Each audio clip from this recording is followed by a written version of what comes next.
नमस्कार, knocking-news.com में आपका स्वागत है। मैं हूं गिरजेश वशिष्ठ। फिर से कोरोना आ गया, कम से कम मीडिया यही बता रहा है। इतने केस मिल गए, उतने केस यहाँ मिल गए, उतने केस वहाँ मिल गए। जब पिछली बार कोरोना आया था तब से हम इस पे बात कर रहे हैं, भैया केस मिलने से कुछ नहीं होता है, केस मिलने से कुछ नहीं होता है। वायरस है, लोगों के अंदर आता जाता है। अगर आप सारे लोगों के केस निकालोगे तो अनगिनत वायरस हमारे अंदर आते जाते हैं। क्या वो वायरस मनुष्य को नुकसान पहुंचा पा रहा है? अभी हम इसको समझेंगे और हम ये भी जानेंगे कि ये इस वक्त जो पूरा हल्ला हो रहा है कोविड आने का, ये क्या है। लेकिन इस हल्ले को आने से पहले एक खबर समझ लेना बहुत ज़रूरी है, जो इससे काफ़ी अंदर तक गहरे जुड़ी हुई है। एक कंपनी है नोवावैक्स, उसकी वैक्सीन को अभी 2025 में 27 तारीख को परमिशन मिली है वैक्सीन बनाने की। अभी कब से वो कोशिश कर रही है कंपनी? वो कोशिश कर रही है कंपनी 2021 के टाइम से। अमेरिका के FDA की अब अप्रूवल मिली है, दुनिया भर में टीके लग गए। अब इनका क्या करें, इनका टीका क्या करें? तो ये वैक्सीन मार्केट में आती है। मार्केट में आती है तो पता चलता है इस वैक्सीन को 2022 में ही भारत का आधार पूनावाला, चूनावाला इसका नाम रखा था लोगों ने, उसकी कंपनी बना चुकी है, यानी स्टॉक है। अब ये कंपनी जो वैक्सीन बनाती है, तो इस कंपनी की वैक्सीन की कुछ खासियतें आपको बताई जाती हैं।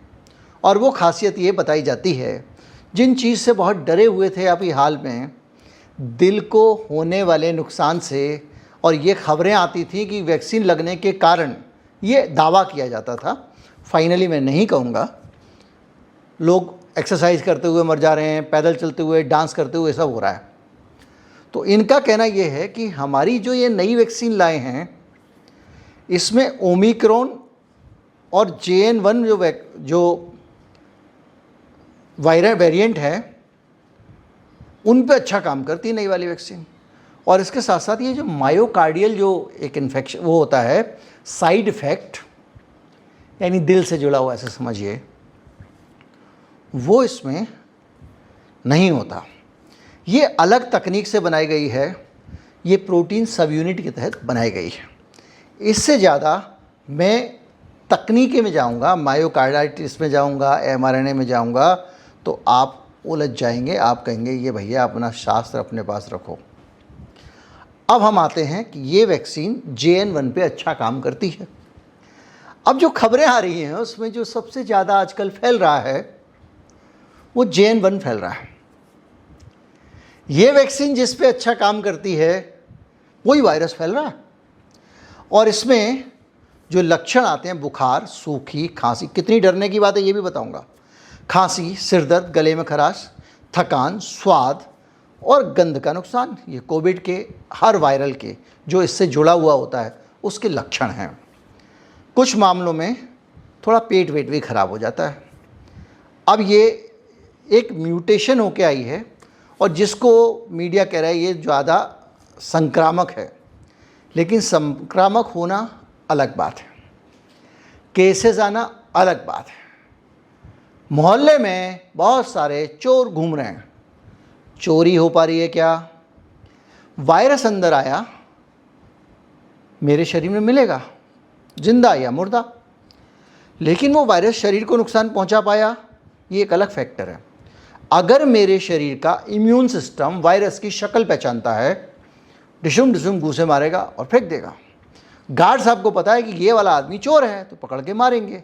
जब कोविड नया आया था तो हमारे शरीर का डिफेंस सिस्टम उसको पहचानता नहीं था, उसके स्ट्रक्चर को नहीं पहचानता था, चूक जाता था, फ्रेंडली समझ लेता था, इसलिए वो हमारी कोशिकाओं में, सेल के अंदर घुस जाता था और वहाँ से मल्टीप्लाई होकर निकलता था और लोगों को बीमार कर देता था। कई बार ये बीमारी इतनी ज़्यादा हो जाती थी कि लोगों की मौत हो जाती थी।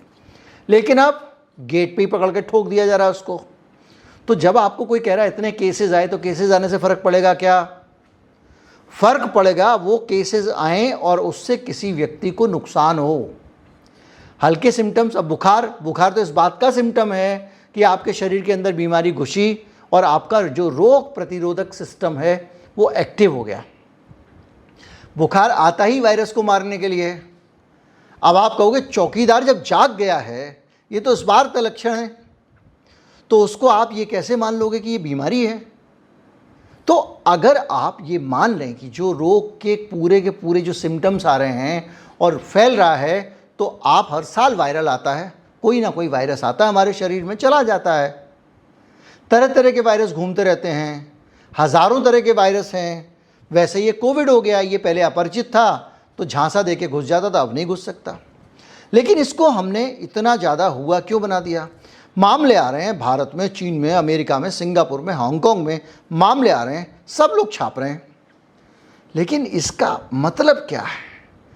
आपने उसका एक नया वेरिएंट निकल आया। नया वेरिएंट क्या, मैं आपको पहले भी उदाहरण से बता चुका हूँ भाई। एक वायरस जो है वो अपने आप को मल्टीप्लाई करता है।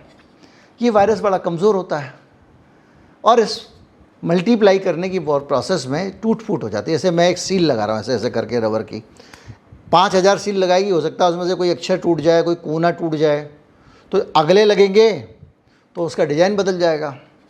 तो ये जो वेरिएंट, ये जो म्यूटेशन होता है, इसमें यही होता है कि जो कोरोना के बाहर जो आप देखते हैं ना कांटे कांटे निकल रहे होते हैं, उस कांटे कांटे की जो नोक है उसके डिज़ाइन बदल जाते हैं। फिर जो एक बार टूट गया उसके जो डुप्लीकेट बनेंगे वो टूटे वाले बनेंगे, टेढ़ा हो गया तो टेढ़े वाले बनेंगे। तो इनका कहना ये है कि वो जो टेढ़ा जब वो आता है और रिसेप्टर उसका जो होता है वो हमारी सेल से जब चिपकता है तो हमारा डिफेंस सिस्टम उसको उसी से पहचानता है, उस स्पर्श से। जैसे ही हाथ मिलाया पता चल गया, अरे भाई तू तो चोर है। तो अब क्या हुआ है कि उस हाथ की उंगली टूट गई है साहब, इसलिए नहीं पहचान पाएगा। तो ये हो गया नया वेरिएंट। अब वो पहचान पा रहा है कि नहीं पहचान पा रहा है, इसका पता कैसे लगेगा? तब लगेगा जब किसी की डेथ हो, किसी को ज़्यादा केसेस बढ़ जाए, मतलब ज़्यादा तकलीफ बढ़ जाए। अब केसेस तो आएंगे ही, केसेस के बेसिस पे आप कैसे कह सकते हो? अगर आपकी सोसाइटी 98%, 99%, 100% इम्यून है, हमको कुदरत का टीका लग चुका है, कई तरह के कोरोना हमारे अंदर आके जा चुके हैं, चोर तो क्या, चोर के पूरे ख़ानदान को मेरा शरीर पहचानता है, तो ये कैसे नुकसान पहुंचाएगा? लेकिन नया टीका मार्केट में आया। अब इससे हम थोड़ा आगे चलें और इस खबर को और अच्छे से समझें, तो उसके लिए आपको ये समझना पड़ेगा कि ये वाकई कितना खतरनाक है। जो ये पूरा का पूरा जो चक्र है, इसके पिताजी कौन है, पितामह कौन है? इनका पितामह है WHO। WHO किंग है, किंग। वो तय करता है कि कौन सा वायरस तगड़ा है, कौन सा कच्चा है। ठीक है, तो आप क्या करोगे जाके WHO? अब मैं अखबार की खबर देखूंगा 800 केस आ गए तो बता दिया, तो ठीक है। पिछली बार जो वायरस आया था पिछली गर्मी में, जो हर आदमी दूसरे आदमी को वायरल हो रहा था, हर साल सीजन चेंज होता है उसका, तो तू नहीं बताता कि कितने केस किस वायरस के आए हैं, तो इसका क्यों बता रहा है? ये पैनिक फैलाने के तरीके हैं। और इस पैनिक को कैसे ख़त्म करेंगे? एक ऑथेंटिक तरीका होना चाहिए। मेरे पास WHO है। WHO क्या करता है कि जो वायरस होते हैं उनको क्लासीफाई करता है, कौन सा वायरस कितना ज़्यादा गंभीर है। उसने 3 तरीके बनाए हुए हैं।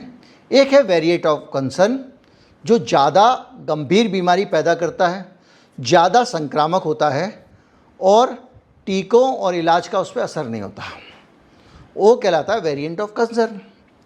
यानी जो हमारे आज का जो आया है, क्या इस पर इसका मतलब अगर ये वेरिएंट ऑफ कंसर्न है तो इस पर टीके काम नहीं करेंगे, बीमार इलाज काम नहीं करे, तो चिंता की बात है भाई कि ये कुछ ज़्यादा ही चेहरा बदल गया, इसका मुंह टूट गया, इसलिए गार्ड नहीं पहचान पा रहा है इसको। दूसरा हो गया वेरिएंट ऑफ इंटरेस्ट, यानी कुछ आनुवांशिक परिवर्तन हुए हैं और जो वायरस के व्यवहार को भी प्रभावित कर रहे हैं, तो ये गड़बड़ हो सकता है। तो क्या ये वेरिएंट ऑफ इंटरेस्ट है WHO की भाषा में?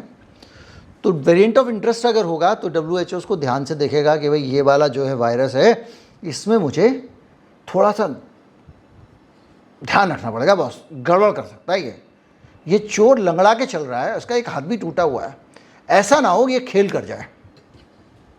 समझ रहे हैं? इसकी 3 टांगें उठाई हैं। एक तीसरा और विकल्प होता है WHO के पास में, वो कहता है वेरिएंट अंडर मॉनिटरिंग, VUM। अब ये क्या होता है? इसमें कुछ आनुवांशिक परिवर्तन तो हैं, लेकिन इसके संभावित प्रभावों के बारे में अभी कुछ ज़्यादा कहा नहीं जा सकता, नया नया है। तो जब नया नया है तो ये जो नए वायरस आए हैं NV1.8.1, LF7 और ये जितने भी आए हैं ये ओमिक्रॉन के परिवर्तित रूप हैं। ये आए हैं वेरिएंट अंडर मॉनिटरिंग वाली कैटेगरी में, यानी जिसको लेके WHO ज़्यादा चिंता विंता कर नहीं रहा है। जब केसेस आएंगे, मरने वरने लगेंगे लोग, तब देखा जाएगा, और उसके चांसेस अभी दिखते नहीं हैं। तो कुल मिला के याद कीजिए, पिछले कोरोना में मैंने आपको वीडियो बना के कहा था तीसरी लहर की ऐसी तैसी, थर्ड वेव कोरोना की नहीं आएगी। IIT वाले गणित लगा के बैठे थे, ऐसी आएगी तब आएगी इतनी आएगी, सब लगा के बैठे हुए थे, सारी टीका लॉबी लगी हुई थी। वो एक गुलेरिया साहब थे एम्स के, बहुत सारे लोग लगे हुए थे। मैंने साइंटिफिक एनालिसिस के बेसिस पे कहा था नहीं आएगी, और तीसरी लहर नहीं आई। और इस रिसर्च के बेसिस पे मैं भी बहुत सारे वैज्ञानिकों के संपर्क में रहता हूँ। जो वैक्सीन बनती हैं, जो हमारे यहाँ कोवैक्सीन बनी थी, उसके जो उस पर नज़र रखने वाले व्यक्ति थे, उनका मैंने इंटरव्यू भी 2 बार दिखाया था, और उनसे भी मैंने बहुत सारी चीज़ों को समझा है। तो निचोड़ इन्वेस्टिगेटर कहलाते हैं वो। तो निचोड़ की बात ये है कि कोई तरह का कोई खतरा इस वायरस से दिखाई नहीं दे रहा है। बाकी दुकानदारी है, कोई पैनिक फैलाए, कुछ सामान बेचने की कोशिश करे, कुछ प्रोडक्ट लेके आए, कुछ निकाले, वो अलग बात है। लेकिन फ़िलहाल मुझे नहीं लगता, ये मेरी पर्सनल ओपिनियन है, कि इसके आने की कोई संभावना है। नज़र रखिए, WHO से कोई वार्निंग आती है, अगर मान लीजिए इसका वो वेरिएंट बदल देता है, वो कहता है नहीं साहब ये जो है वेरिएंट ऑफ मॉनिटरिंग नहीं है, ये वेरिएंट ऑफ इंटरेस्ट है, तब आप उसके अकॉर्डिंग बिहेव करना शुरू कर देना। लेकिन फ़िलहाल शांत रहें, पैनिक में ना आएँ, जीवन को अच्छे तरीके से चलने दें।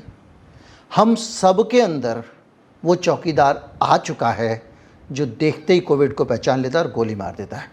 नमस्कार, जय हिंद।